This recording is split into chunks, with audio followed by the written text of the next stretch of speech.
안녕하세요. 오늘도 사귐의 시간 함께해서 감사합니다. 오늘 이사야서 53장입니다.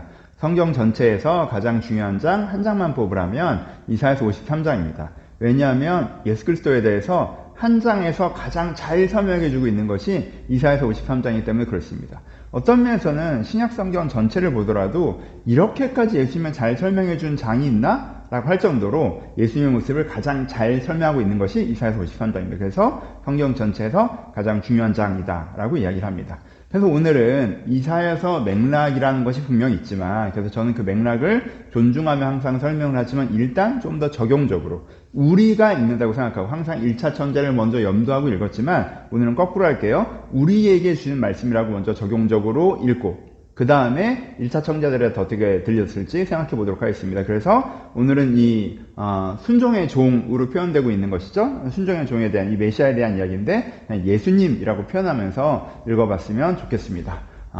오랜만이라는 표현일지 모르겠지만 우리가 지금 예수님에 대해서 정말 우리가 그 십자가의 복음에 대해서 정말 잘 묵상할 수 있는 장이잖아요. 그래서 그렇게 적용적으로 먼저 읽어보셨으면 좋겠습니다.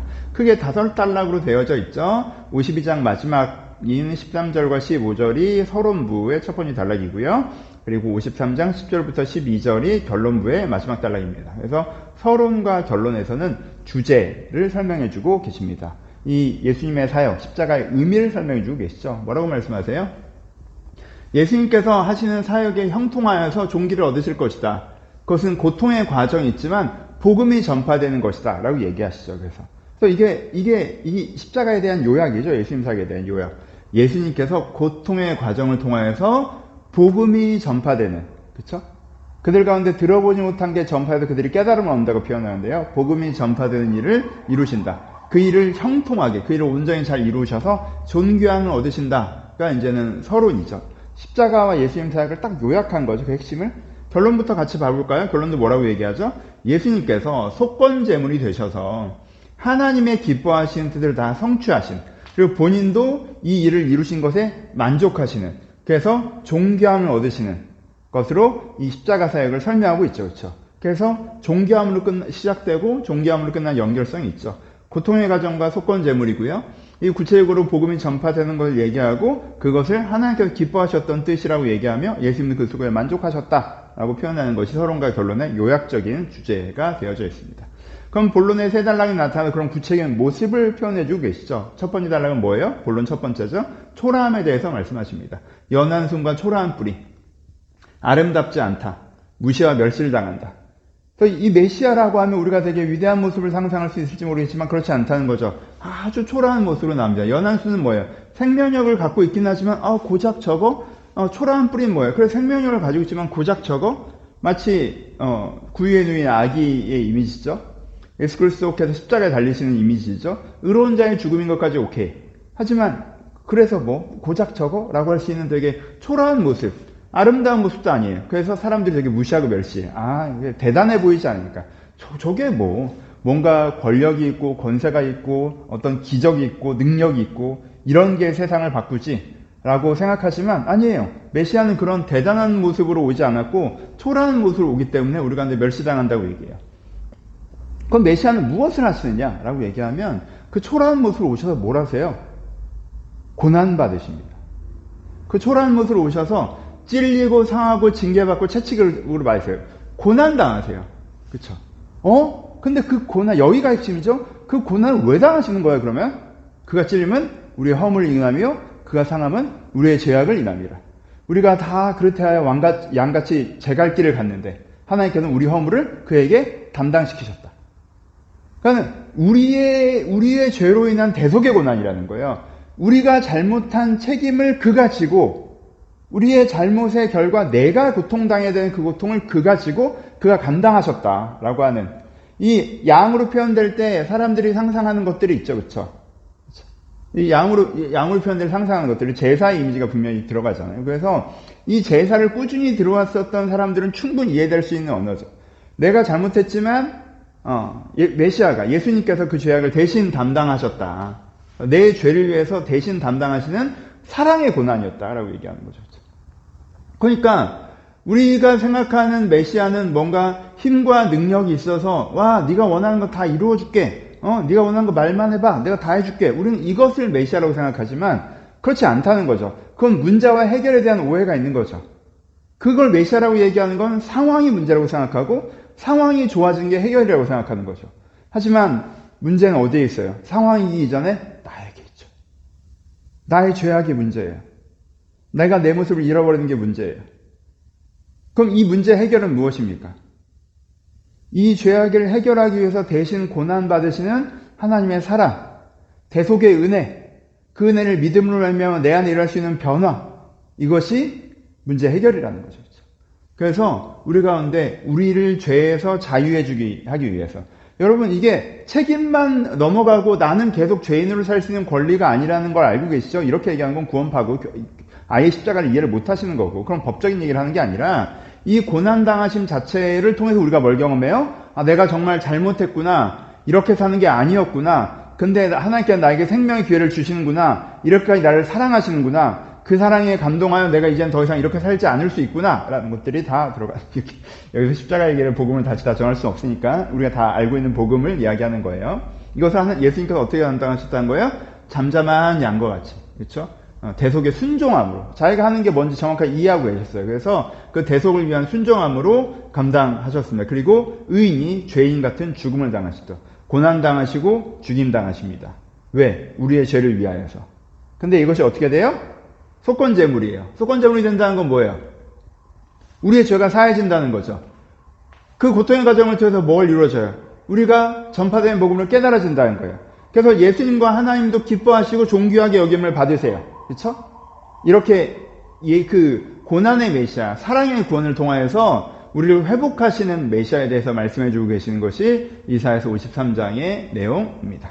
그러니까 정말 그냥 신약 성경보다 더, 저도 개인적으로 이 말씀으로 초등학교 때 십자가 의미를 명확하게 이해하고 처음 영접할 수 있는 계기가 있었는데, 그냥 앞에 목사님 어떤 부흥회였는데 목사님이 본문을 쭉 읽으시는데 그때 처음으로 예수님께서 나의 죄를 위해 십자가에 달려 돌아가셨구나, 정말 죄송하고 감사하다라는 고백을 드리고, 그때는 이게 사고가 명확하진 않았지만 지금 돌아보면 명확하게 그 구원의 고백을 통한 은혜가 그때 저에게 처음 있었던 순간이죠. 그래서 이 말씀 자체가 너무 귀해요.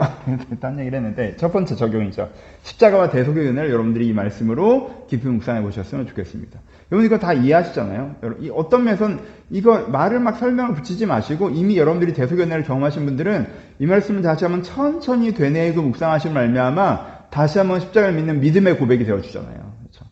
하나님, 정말 예수님, 정말 나의 죄를 위해서 예수님께 십자가에 달려 돌아가신 것을 알고 있습니다. 내가 죄인인 것과 예수님의 사랑이 나를 구원하고 회복하시는 믿습니다. 내게 가장 필요한 것은 이 영원구원의 은혜입니다. 주여 나의 죄에서 자유케 하소서. 이미 그 큰 사랑으로 나를 구원하시는 믿습니다. 주님, 죄송합니다. 나의 죄가 이렇게까지 큰 고통이고 고난이고 하나님과 예수님을 괴롭게 한 것이라는 걸 제가 인정합니다.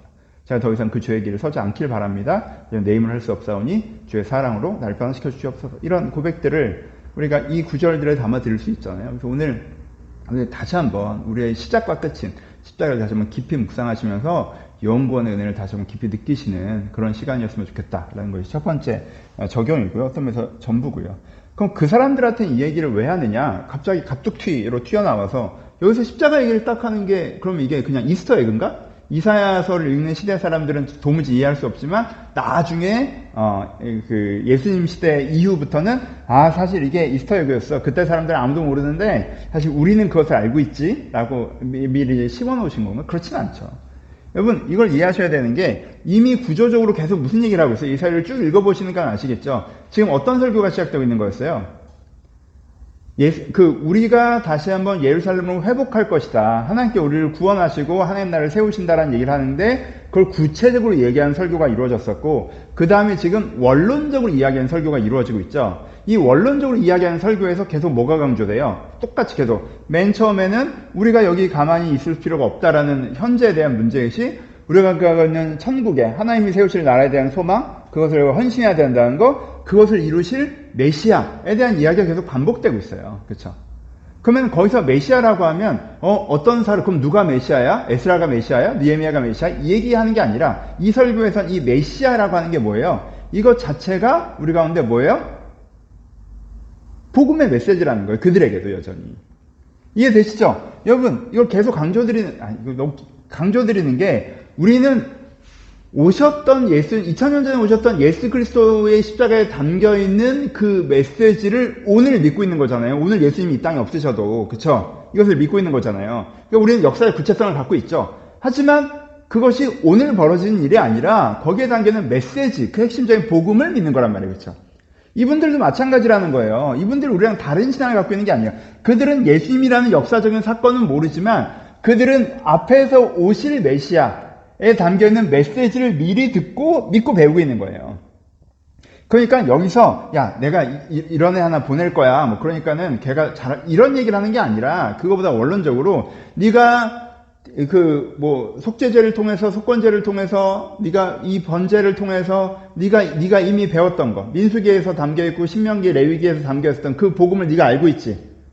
그게 진짜 양을 죽이니까 네 죄가 사해지는 그런 어떤 신비로운 효과가 아니라 이게 하나님의 사랑을 상징하는 거고 하나님이 너희를 대신해서 고통받으심을 상징하는 거고 너희 죄를 대신 책임져 주심을 상징하는 거고 네가 변화되길 바라는 거라는 걸 네가 알고 있잖아. 그 구원의 은혜를 네가 묵상하라고 말씀하시는 거예요. 그 구원의 은혜를 네가 믿을 때 우리 안에 가장 중요한 것이 무엇인지 깨닫고 하나님께 우리가 이루실 일이 무엇인지 깨닫게 되어 너희가 기쁨으로 그 삶에 동참할 수 있을 것이다 라고 하는 그들도 여전히 갖고 있는 복음의 메시지를 반복적으로 전하고 계시는 거예요. 그렇죠? 그 맥락으로 이해하시는 게 중요하다. 이거 간단하게만 설명해서 좀 죄송하긴 한데 하여튼 그렇고요. 중요한 건 아니니까 오늘은 그냥 여러분들의 예수님을 묵상하는 게 훨씬 중요하죠. 그리고 세 번째는 그래서 메시아에 대한 오해할 수 없는 명확성이 드러나는 거죠. 메시아라고 하면 맨 처음에 말씀드렸던 것처럼 상황이 문제이고 더 좋은 상황이 되는 게 해결이라고 생각하는 사람은 힘센 메시아를 상징하지만 내 영혼이 문제이고 내 영혼이 구원받는 것이 해결이라고 생각하는 사람들은 이 사랑의 메시아를 당연히 상상하게 되겠죠. 그렇죠? 그래서 그런 부분에 있어서 나중에 이제 후대에 바리새인들이나 또 요즘에 우리도 마찬가지고 매번 메시아를 되게 강한 신비적인 능력 있는 하나님 우리를 구원하신다고요? 그럼 상황 나아지게 해봐요라고 오늘도 그런 사람들이 많이 있잖아요. 그런 분들에게 기독교가 얘기하는 메시아는 그게 아니라는 거, 우리가 갖고 있는 문제와 문제 해결이 그게 아니라는 거에 대해서 명확하게 한번 묵상해 볼 수 있는 구절입니다.